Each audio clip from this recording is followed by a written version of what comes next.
Hey friends, Accidental Scribe here, and for my first YouTube video, I am going to be giving you a tour of my very first art journaling experience. So, starting here, you can see that it's from April 2016 to October 2016. That's about 6 months of my life in this journal. So, hope you will enjoy this. But anyway, this is one of my favorite things that happens is once you are using it and putting all of your things in it, it gets thick. And it will also get an interesting smell because of the adhesives you may use. So this is the opening page. What's funny about this is this was actually towards the end of this journal instead of the beginning. This was not one of the first things I did. But as you can tell, I just use, this is from a magazine, pictures printed from the internet, little things that I find, magazine. This back here is from a book that I bought at a thrift store, especially for tearing up. So, I had to forgive myself. You're going to have to forgive me too. It happened. No one wanted it, and I use it for art now. So, this is just a little intro page with that book and this really cool piece of artwork I found.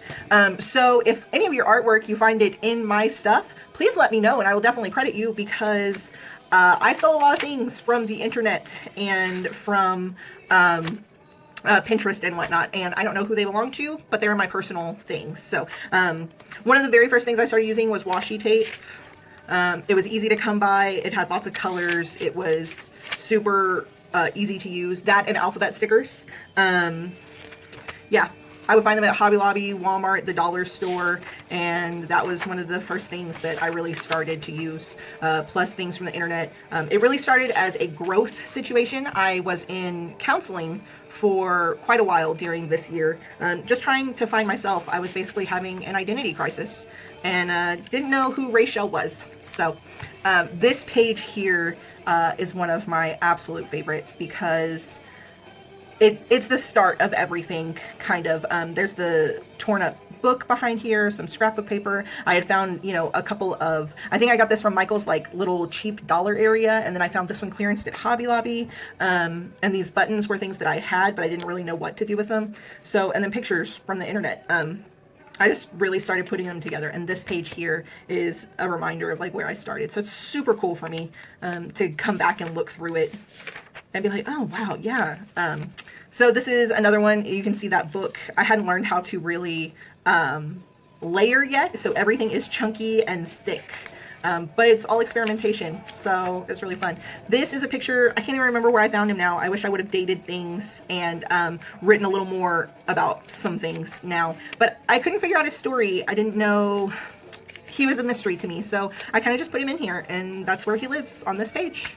So these are just things from magazines that inspired me, that I love, that one of my words fell off. So it's kind of funny to look at this now. I used to actually do collages a lot like this in high school. My mom is an amazing scrapbooker. Her stuff always looks the way scrapbooking is supposed to look. But mine is always messy and cluttered and just complete chaos. So here I experimented with some watercolors. They were Crayola watercolors, not a big deal. But this was a day that I loved my outfit. I thought I looked like a boss bee and was just super cool. So I needed to document it. And that's basically what this just became, is like documentation of my life and letting myself be creative. Again, you can see watercolor in here, and I'm trying to play with, you know, pencil on top of it. This page I actually do not care for much. It's thick, I don't know, I got crazy with hole punching. I got a hole punch for something else and then decided I was gonna do this. So, I mean, it fits well, it still looks nice, but now that I look at it, I'm like, ugh, that's not my style. This is one where you can see I was definitely playing with acrylics. Funny story about acrylics is I was getting the leftovers from my daughter's cheap art supply kits. She was getting better art supplies and was giving me the crummy ones to play around with. But that's okay, because sometimes now I can go buy Liquitex because I'm a grown-up. So just really letting myself live in this notebook, letting it be me and my life and how things looked at the time. And it's so cool to go back through it now. Like, these are sermon notes. They used to give us cards like this, so instead of having to rewrite them, I just glued them in. And anything that seems like I needed to have it at the moment. Just really having fun with it. And then like certain pictures that meant a lot, or just a little journal about it. This page here is thick back here. I was trying to do splatter, but I didn't really know how to do it yet, and so it turned into a big mess. This is just scrapbook paper, silver pen, and things printed from the internet. And this one is scrapbook paper, gel pens, and washi tape. Oh Lord, how much washi tape I used. So much. These are just some cute doodles from a little girl from church. And yeah, this here was, I actually got some stamps. I have a typewriter, a bee, and a bird, and I've used them over and over again. I don't like spending money on stamps, so these were, you know, dollar spot, or they were on sale or clearance. And this page I really like because it says, I'm feeling more like myself than ever. And so this was the year also that I was officially diagnosed with depression and anxiety. I probably had it since I was 12, but was never officially diagnosed. So it was a rough year, to say the least. So, and then yet again, just magazines, pictures that inspired me, or I just really love the way they look. This page and the following one is a huge mess. I put all of these pictures on here. I just wanted all the Little Mermaid I could get, and I'm sure you can hear that. They're thick, they're crunchy. They don't look great, but it's still fun for me to look at it and be like, oh, well, now I know better. Don't do that. Don't do this. Anyway, this one is really cool. This was one of those Tim Holtz Ephemerma. I don't know how to say that word.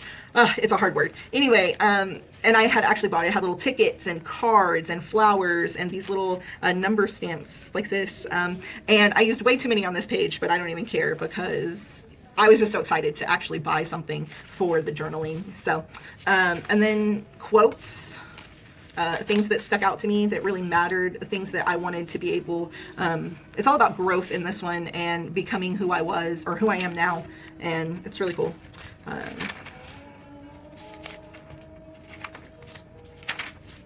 And then here at the very end, I've got like little family interviews with my girls and like their favorites, and then the hubs, and me, just how we were ending this year and how it looked. So, and then of course we have I open at the close. It was kind of just a thing for me. I felt like I had opened, I was myself, and it was the close of this notebook. So I just fit Harry Potter quote, duh.